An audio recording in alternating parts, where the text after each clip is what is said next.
কুরআনে কারিম ছাড়া মানুষ হওয়া সম্ভব নয়।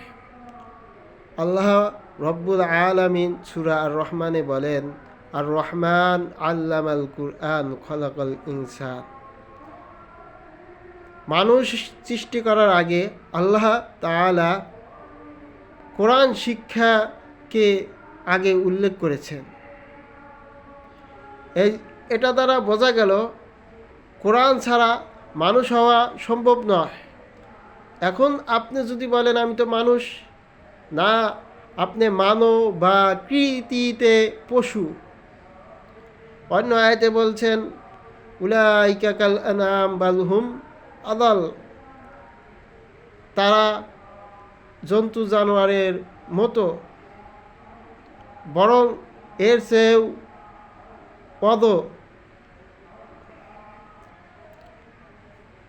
সিরাজি বলেন, তুমি রহমান দিয়েছ মানুষকে কোরআন যেন সে পায় মানবতা অর্জনের জ্ঞান বিজ্ঞান। এজন্যই তারে সৃষ্টি করেছ সর্বসেরা রূপে ইনসান।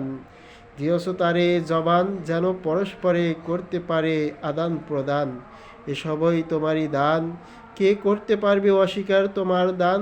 জমিনকে বিছিয়ে দিয়েছ যেন প্রকৃত হয় মানব দানব।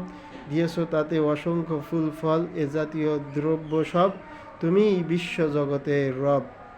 তাহলে মানুষের রূপটা ছিল সর্বশ্রেষ্ঠ, কিন্তু তার মধ্যে যদি মানবতা না থাকে তাহলে সে সর্বনিকৃষ্ট হয়ে যাবে।